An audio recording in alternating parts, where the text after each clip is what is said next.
Bien, ya estamos todos, Mijail, para poder empezar.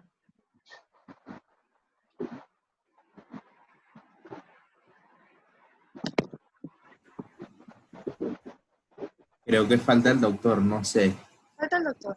Sí, hay Avísanos. 15, hay 15 personas.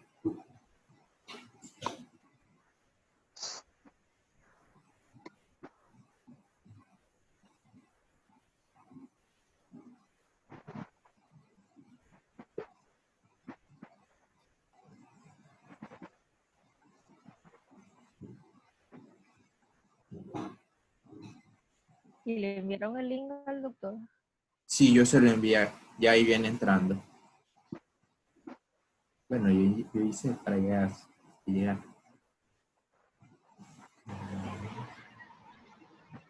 Hola, ahora sí, vámonos.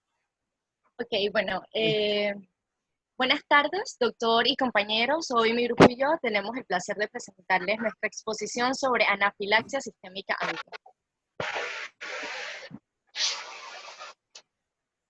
La anafilaxia es una manifestación alérgica más grave que existe y se define como una reacción alérgica generalizada de instauración rápida y que puede llegar a ser mortal. A diferencia de otras enfermedades alérgicas que afectan únicamente a un órgano, en este caso la reacción alérgica es sistémica, lo cual significa que afecta a todo el organismo y puede dar síntomas variados en diferentes sistemas. La anafilaxia se debe a una liberación de una serie de sustancias por parte de lo que son los mastocitos y basófilos. Estas células se pueden activar por mecanismos inmunológicos o no inmunológicos. Respecto al mecanismo inmunológico, se debe a lo que son la unión de un antígeno con la inmunoglobulina E. Y algunos fármacos o sustancias químicas e incluso estímulos físicos pueden ocasionar activación de mastocitos y basófilos directamente sin un mecanismo inmunológico, y esto sería la parte del mecanismo no inmunológico. La siguiente. Bien, muy buenas tardes, doctor. A mí me corresponde hablarles sobre lo que es la etiología. En el caso de las causas de una reacción anafiláctica, hay muchas, y las mismas están agrupadas principalmente en tres grupos, lo que son los fármacos, los alimentos, los insectos, y también hay otro grupo que incluye el látex, la idiopática, a las temperaturas frías y el ejercicio físico. En el caso de los fármacos, hay una gran variedad. En el caso de los anestésicos, vamos a ver el caso de la alfa-lidiona, el tiopental, que son anestésicos generales, y la lidocaína, que es anestésico local. Las mismas pueden causarme una reacción anafiláctica, pero esto es muy infrecuente. De igual manera, su cuadro clínico a veces pasa por alto porque es bastante impreciso y tiende a confundirse con otros cuadros clínicos. En el caso de los antiinflamatorios, lo que es el ácido acetilsalicílico o los AINES, también me van a provocar la reacción. En el caso de los AINES, tienden a producirme una reacción que puede ser cutánea, puede ser respiratoria o la anafilaxia en este caso, que es responsable pues, de una reacción bastante grave y que la misma tiene la característica de que cada vez que sucede, es decir, cada vez que toma un medicamento AINES, aumenta la intensidad de sus síntomas. Entonces, entre los grupos de los AINES que son responsables, podemos mencionar el diclofenaco, lo que es el ibuprofeno y también lo que es la familia de las, se me olvidó ahorita mismo el nombre. En el caso de los antibióticos, vamos a ver que la reacción puede ser predecible. El grupo se llama pirazolonas. Ajá, pirazolonas, exacto. En el caso de la reacción de los antibióticos, las mismas pueden ser predecibles y impredecibles. Las predecibles en las que sí toma en consideración lo que es la dosis, pues entre mayor concentración haya y por periodos más prolongados, al final la reacción va a ser peor. Y las que son impredecibles, en la que no tiene que ver la dosis, sino más bien la misma estructura del medicamento. En este caso, podemos ver aquí una imagen de lo que es la estructura de la penicilina, en donde vamos a ver que está constituida por una cadena lateral, un anillo beta-lactámico y un anillo tiazolidina, que por lo general el 95% de todas sus moléculas se unen a proteínas y van a formar lo que es el peniciloil-bencil, que es el responsable del 95% de las reacciones anafilácticas a partir de lo que es la penicilina. pero no solamente es ella, sino también las cefalosporinas, las sulfonamidas y las tetraciclinas. En el caso de la streptomicina, que es un fármaco trombolítico utilizado en lo que es el infarto agudo de miocardio, y pues los medios de contraste yodados. Pásala por favor. En el caso de los alimentos, también es otro grupo bastante conocido. Tenemos los frutos secos, las frutas y legumbres. En el caso de la leche tiene dos componentes, una parte sólida, que es la caseína, y una parte líquida, que es el suero, y que estos son los que están relacionados principalmente. En el caso de los mariscos, contienen una proteína fibrosa llamada tropomiosina, que se encuentra en el músculo de estos alimentos y que es la responsable. Estas tienen las características de ser termoestables e hidrosolubles, lo que las hace resistir al calor y con la capacidad de evaporación. Quiere decir que a pesar de que se cocinen estos alimentos, la capacidad de ellos de causar una reacción es la misma, e incluso puede, a partir de la evaporación, producirme síntomas respiratorios y cutáneos. También podemos mencionar lo que es la anafilaxia al maní, recordando que este tiene partículas de proteínas de almacenamiento, principalmente de lo que es la ARA1 hasta la ARA8, siendo responsable en el 95% de los casos la ARA1 y la ARA2 de lo que son este tipo de reacciones. Pasa, por favor. En el caso de los insectos, lo que es el veneno de las avispas, las abejas, artrópodos venenosos y las hormigas también son causantes, pues su veneno tiene ciertas proteínas que son responsables. Y por último, los otros tipos, por ejemplo, la idiopática, que en verdad no tiene mucho contenido y que básicamente ocurre cuando se administra algún fármaco sin conocer el efecto anafiláctico adjunto por el desconocimiento del paciente o el médico. Y en el caso del látex, que es ha ido aumentando con el tiempo de las personas que tienen pues la capacidad de reaccionar a este producto, principalmente gente que está en contacto muy seguido con ellos, por ejemplo, las personas en el área de salud. Pásala. Ok, bien. En cuanto a la epidemiología, la incidencia exacta de esta condición es desconocida y es difícil de establecer, ya que esto no se constituye una enfermedad de declaración obligatoria, pero se estima que aproximadamente está entre 50 a 2.000 episodios por cada 100.000 personas por año, según la población estudiada. La prevalencia de esta condición varía ampliamente, estimándose en 0,05% a 5,1% a lo largo de la vida, y estudios sugieren que se ha incrementado particularmente en países desarrollados. La mortalidad de esta condición es rara y se estima entre 0,33 y 3 muertes por 1 millón de personas al año. Sin embargo, puede ser mayor en pacientes asmáticos, en adolescentes y en ancianos con comorbilidades. Los medicamentos, alimentos y las picaduras de insectos, como ya mencionó mi compañera, ocasionan pues la reacción o ocasionan estos episodios. Sin embargo, cualquier sustancia capaz de inducir la desgranulación sistémica de mastocitos y basófilos puede producirlo. Los factores desencadenantes varían con la edad. Por lo menos en niños, adolescentes y adultos jóvenes, la principal causa de anafilaxia son los alimentos. Mientras que en pacientes de edad mediana y avanzada, las causas comunes son los medicamentos y las picaduras de insectos. En muchos países no se conoce la epidemiología general exacta de la anafilaxia, así como tampoco el panorama del manejo que se tiene de esta patología.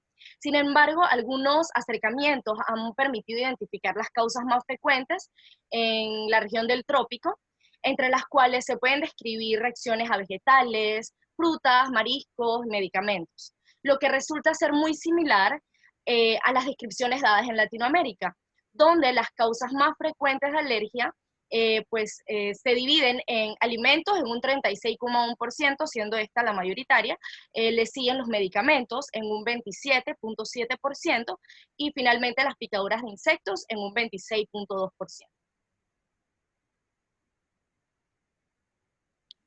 La patogenia de la anafilaxia sistémica aguda. Pásalo.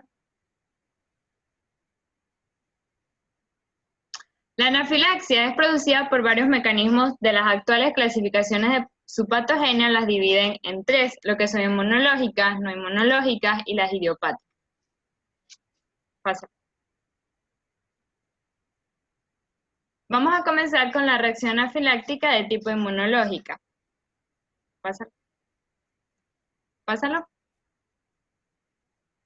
Voy. Como que ay, se trabó.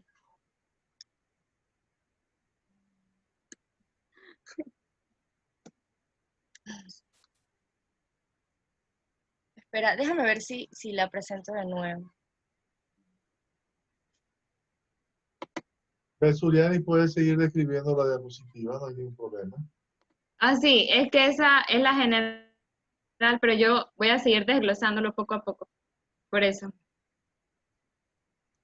Ok, Espera, no, dale, pásalo. disculpa, no sé. Se pone súper lento. Ya.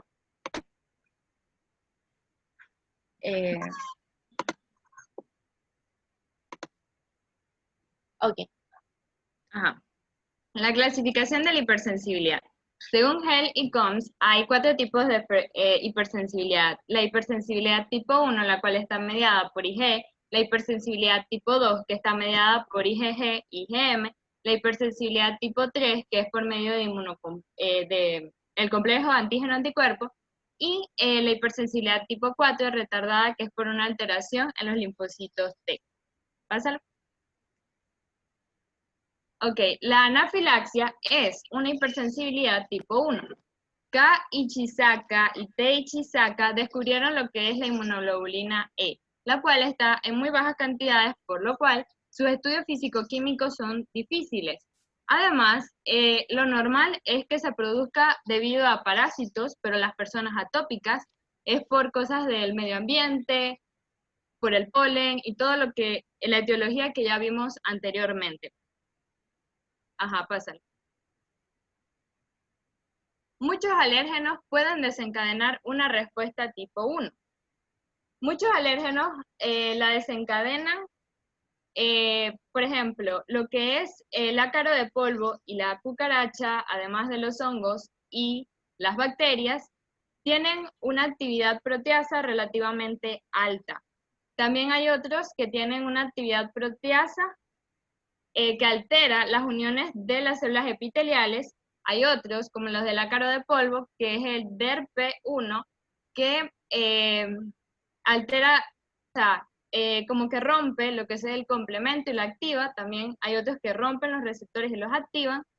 Hay otros que están relacionados con el PAN, que son los patrones moleculares asociados a patógenos, y en ese caso inicia una cascada de respuestas que conducen a la alergia. Muchos alérgenos también van a entrar por lo que son los tejidos mucosos y a producir IgE por el TH2. Sigue.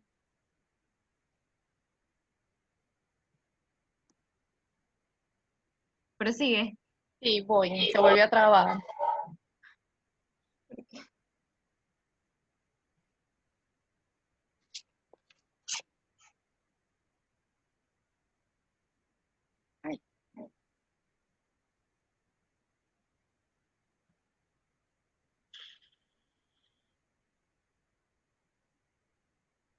Bien, la IgE es sintetizada por los linfocitos B, tienen los receptores de alta intensidad que son los FcER1, que están en basófilos y mastocitos, los FcR2, que son los que están en linfocitos,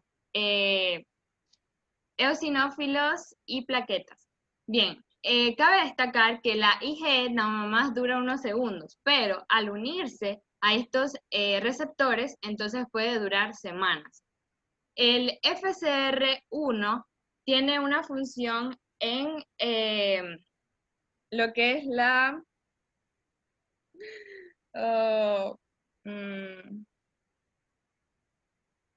Ok, el FcR2 regula lo que es la producción del IgE, en cambio el FcR1 está asociado a los síntomas de alergia. Ok. La desgranulación es cuando se une el IgE al FcR, eso activa los granulocitos y entonces va a liberar lo que son los mediadores. Pásalo.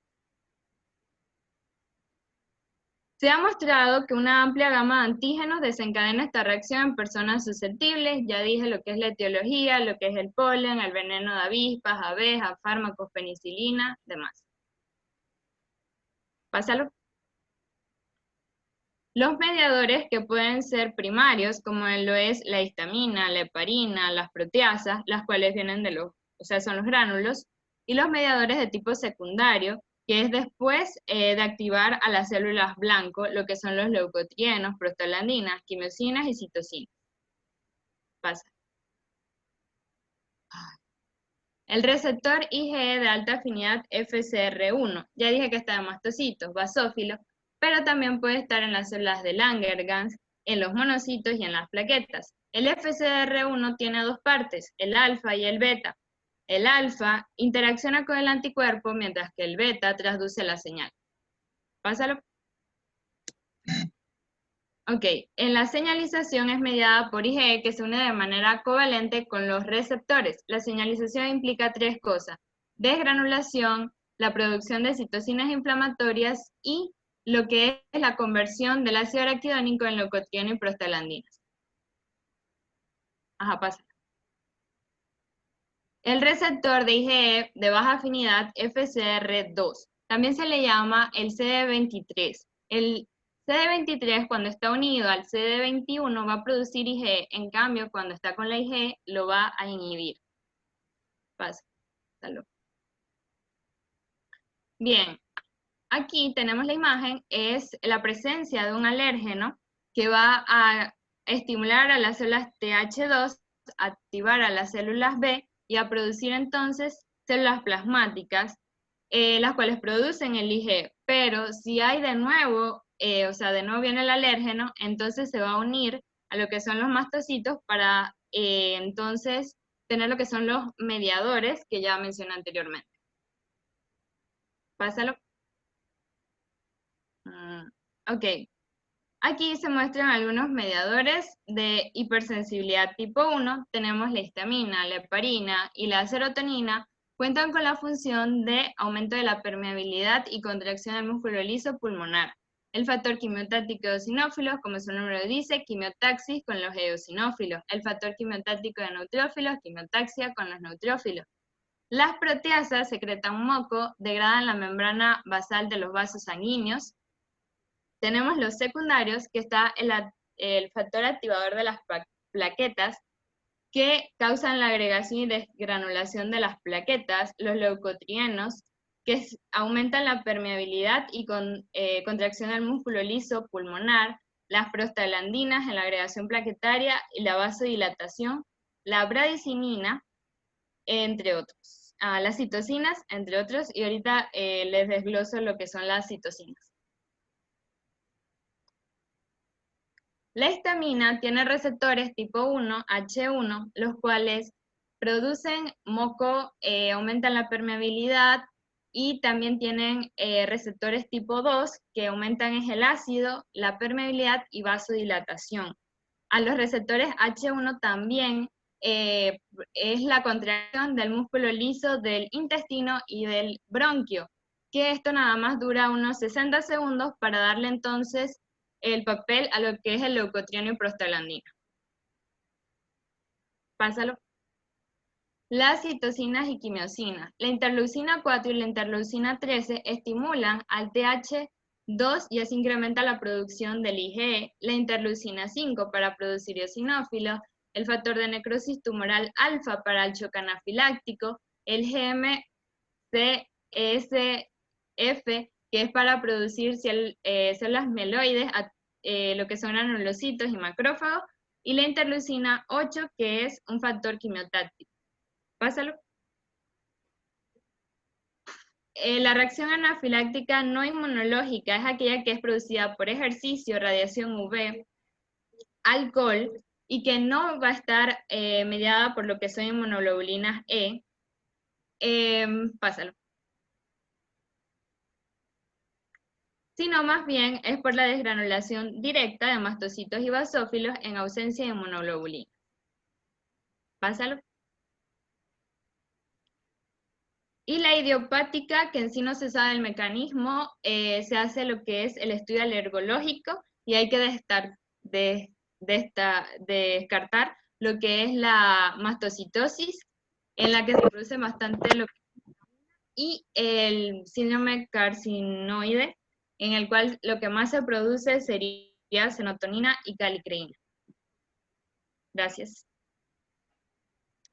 En las manifestaciones clínicas, la anafilaxia es un cuadro de aparición brusca capaz de instaurarse en pocos minutos o en horas. Posteriormente, la entrada en contacto con el organismo del agente etiológico. En general, la rapidez de aparición de estos síntomas es proporcional a la gravedad de la reacción. La mayoría de los síntomas aparecen entre los que son 30 y 60 minutos siguientes a la exposición al alergeno, mientras que un pequeño porcentaje se presenta en forma más tardía al cabo de una hora o varias horas. Los factores tales como la sensibilidad del sujeto, la cantidad y el tipo de alergeno, así como la vía de administración, son claves para determinar la gravedad del cuadro. La piel es el órgano más frecuentemente afectado en esta anafilaxia, que es hasta un 80% de los casos, y los síntomas más típicos son el prurito, que muchas veces se inicia en las palmas de las manos o los pies, también el conducto auditivo o en los genitales y puede llegar a ser generalizado. El calor, que ocasionalmente los pacientes describen como un sofoco, el enrojecimiento de la piel, también está la urticaria, que se caracteriza por abones, que son sobreelevaciones de la piel de un tamaño y forma variable, que puede ser de un color pálido o un color rojo, un color rojizo que produce prurito.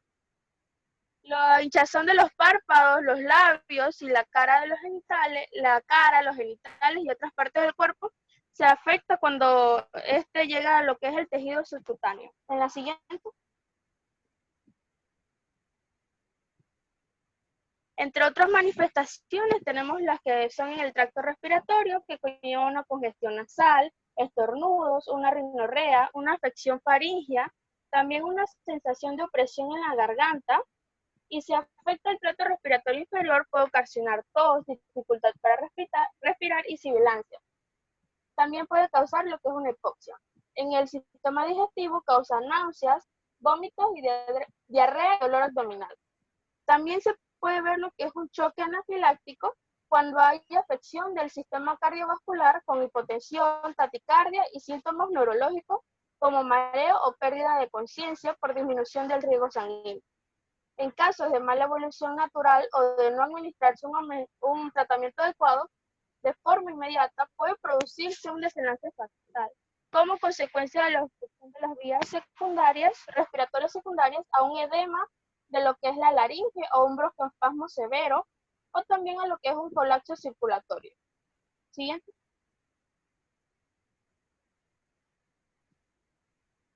Muy bien, en el caso del tratamiento, vamos a ver que la base de este tratamiento es la adrenalina. Es el tratamiento de elección y es capaz de prevenir. Disculpe, ¿quién me habla?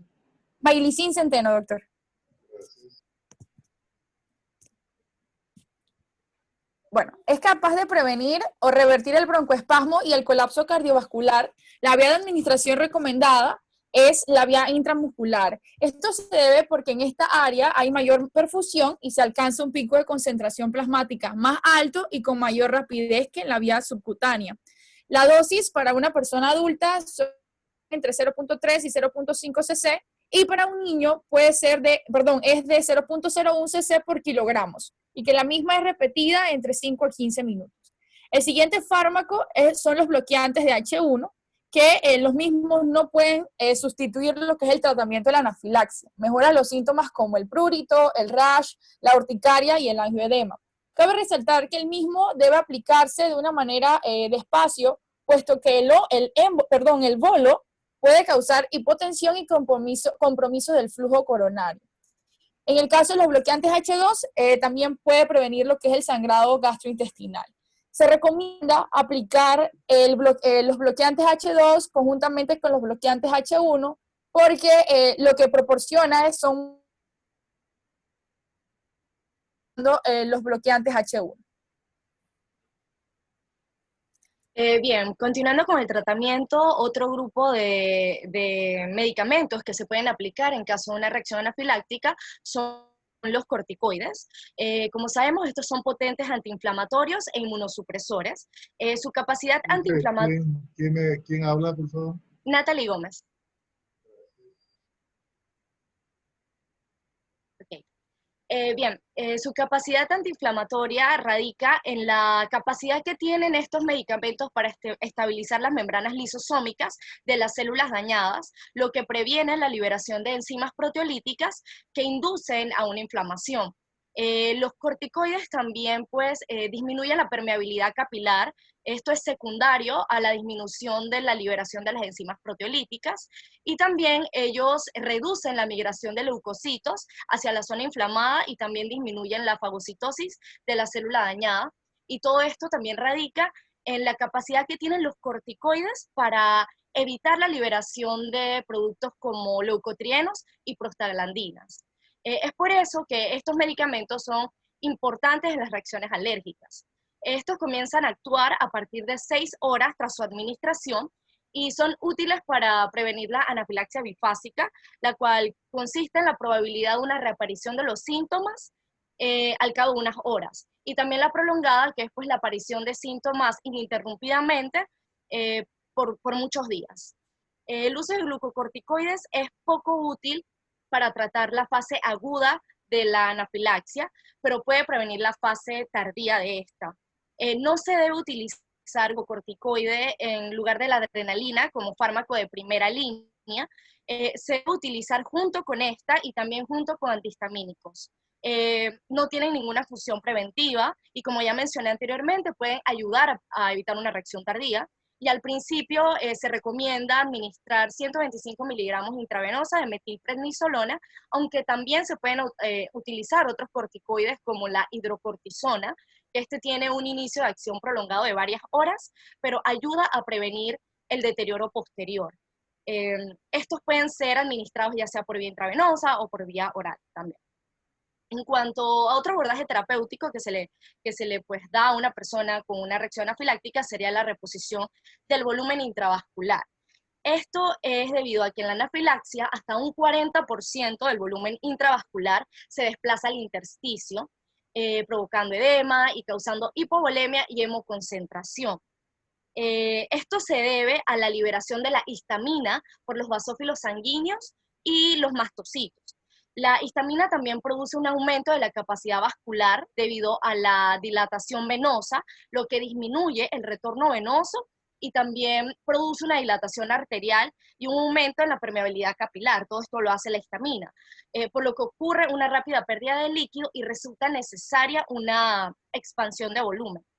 Bien, pacientes que caen en choque anafiláctico, ellos pueden desarrollar una disfunción ventricular izquierda y de manera consiguiente un edema agudo de pulmón por congestión. Es por esto, y finalmente caer en un fallo respiratorio.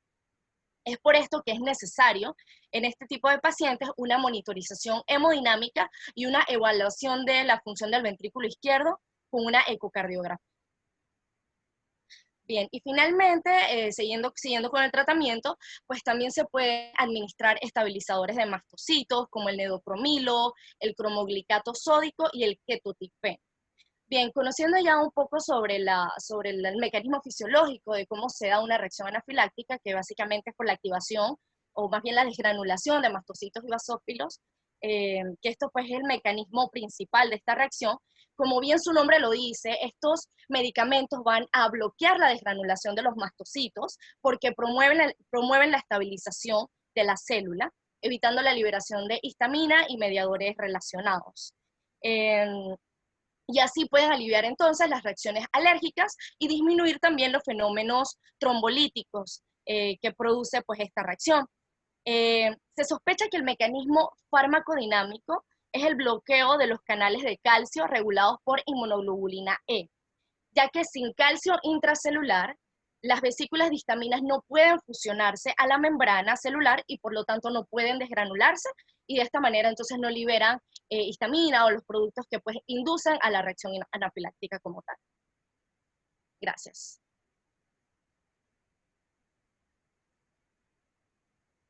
Muchas gracias. Ok, algunas observaciones. Es bueno, el tema estuvo realmente bien, ¿sí? Cuando hablamos de medicamentos, son una de las tres causas más importantes, ¿no? de desencadenar una anafilaxia aguda. Bueno, el medicamento, uno de los más comunes últimamente son los antiinflamatorios no esteroideos. Se entiende porque es lo que más se usa. Los medicamentos, ¿y cuál medicamento sería? Es cuando tú me dices, bueno, ¿cuál la población actual utiliza fármacos de tal necesidad? Y conforme sea ese grupo, hay más riesgo. Lógicamente, si hablamos de los AINES, ustedes saben mejor que ellos son inhibidores de una vía inflamatoria. ¿Okay? O sea, está la vía del COX-1, que ustedes ya saben, la vía del COX-2, ¿no? Y la vía que se dijo después, que son de las pirazolonas, ¿no? Bien, aclarando, o sea, cuando tú tienes un paciente con riesgo, ya se conoce alérgico al diclofenaco sódico, potásico, al ibuprofeno, al dextroprofeno, etcétera, o sea, el grupo COX-1, entonces uno lógicamente le va a decir al paciente tenga mucho cuidado de usar ese grupo, use el COX-2. Eso no es que quede infalible a que pueda hacer reacción al otro grupo de antiinflamatorios, ¿sí? Como Celebra, Alcoxia y estos grupos, ¿no? Meloxicam, ¿sí? Esto podría de momento ser el paciente se lleva la lotería, ¿no? Es COX-1 y COX-2. Pero lo más común es que ellos lo toleren, ¿sí? La mayoría en un porcentaje es más COX-1, lo que comúnmente usted ve en el mercado, ¿sí? ¿De acuerdo? Lo que se maneja en policlínica. Y hay otros que podría ser alternativa. Insisto, las pirazolonas, a mi gusto, también son sumamente importantes. Cuando digo pirazolona, para que ustedes ya creo que ya ustedes saben, ¿no? El metamizol es una de las más comunes. El metamizol, tanto en presentación oral o en presentación sistémica parenteral, ¿sí? Se usa mucho intramuscular o a veces para el dolor agudo, postquirúrgico o postdental, etcétera, etcétera. Bueno, o un dolor agudo por un cólico, la asocian muchas veces analgésicos con relajantes musculares del músculo liso, ¿no? Si usted tiene un paciente con un cólico biliar, un cólico ureteral, asocian antiinflamatorios, analgésicos y del grupo también de la escopolamina para mejorar esto. El riesgo está, muy comúnmente se usa Lisalgil, muy comúnmente se usa Virogrip, que es un antigripal, que no es antigripal, es una mezcla de medicamentos para tratar sintomáticamente a la persona. Entonces, ahí está el metamizol y a veces nos confiamos de esto o a veces el paciente nunca ha hecho reacción. Es posible que la vaya a hacer, ¿no? Hay una bucapina compuesta, también intravenosa, tiene metamizol. El metamizol es extraordinario como analgésico, por eso muchos lo usan. Ayuda muchísimo, pero tiene un alto riesgo de reacción. Eso aclarando de los COX y de los antiinflamatorios, porque se quedaron cortos ahí en la extensión de la información de los antiinflamatorios, porque es sumamente importante, ¿sí? Las penicilinas son importantes, pero ahora mismo sobrepasan los antiinflamatorios de las penicilinas, ¿sí? Bueno, tampoco se dijo nada de las proteínas involucradas en anafilaxia cuando te dan por picada de insecto. O sea, el veneno, ¿cuál es el componente? Eso no lo mencionaron y es importante. Porque pacientes que están en un área laboral o existen regiones donde hay una sobrepoblación de insectos, abejas, avispas, sobre todo, ¿sí? Entonces, nosotros podemos trabajar con ellos, porque la anafilaxia cuando se da. Y no crean, a veces no da chance. Y yo digo que el porcentaje de muertes es más de lo que ustedes presentaron, ¿sí? Es mayor la mortalidad a lo que ustedes estaban mencionando en epidemiología. Entonces, mejor prevenir. Existen vacunas ¿sí? Inmunoterapia para pacientes que son hipersensibles al veneno de himenóptero y todo esto. ¿Qué hace esto? Oye, es un gran bien para el paciente vacunarlo y desensibilizarlo. ¿De acuerdo? Y evitamos el riesgo de una muerte innecesaria. Esa es la parte que ustedes mencionaron en cuanto a insectos. La UAO, insisto, el manual de la Organización Mundial de Alergia, la UAO, World Allergy Organization, si lo quieren así en Gwen Greenwald, ok, bien, la UAO tiene el mejor resumen de anafilaxia del mundo. ¿Ok? Y ahí faltó mucho de la UAO. Me hubiera encantado que hubieran traído algo de la UAO. Porque allí te dice cuál es el manejo simple, con un diagnóstico simple. Eso ya viene casi como un cuadrito. Y ese cuadrito tiene que estar en todos los cuartos de urgencia y en todas las consultas de los médicos, para cuando vean una respuesta anafiláctica, saber diagnosticarla y saber tratarla inmediatamente. ¿Ok? Entonces, cómanse el cuento del wow, que es el mejor.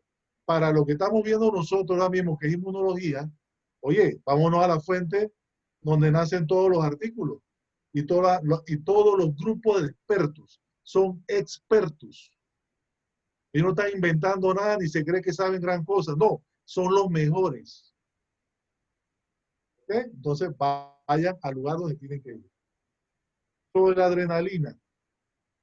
Importante, cuando hablo de adrenalina, oigan, hablen un poquito de la farmacología de la adrenalina. Digan, actúa sobre receptores alfa 1, alfa 2, beta 1, beta 2, beta 3. Y así ya entendemos por qué es el medicamento a elección en anafilaxia. Ustedes solamente dicen la acción farmacológica, ¿sí? Del principio elemental aquí, farmacológico, ustedes se dan cuenta, no, es la adrenalina el tratamiento. Porque ella cierra los capilares, hace la vasoconstricción, evita la fuga capilar, aumenta la presión arterial, aumenta el gasto cardíaco, o sea, te está resolviendo una serie de procesos fisiopatológicos que ustedes mencionaron. Pero la adrenalina no es nada más decir la dosis y ya, hay que conocer el medicamento. Y ustedes no van a conocer dosis porque de nada sirve. Tienen que conocer el medicamento. En una enfermedad tan grave, ahí no hay que darle vuelta de hoja. Si no, no estamos llegando a ningún tipo de... No aterrizamos entonces. Cuando hablamos de expansores de volumen, usted se atreve a hablar de expansores de volumen, tiene que decir cuáles son los utilizados. ¿Ok? Usted está manejando un colapso, un choque. Entonces, usted pone la posición del paciente, hasta la posición del paciente en la camilla es importante para restaurar el volumen y el gasto cardíaco. ¿Vale expansor? ¿Cuál? Cristaloide, salino, coloide.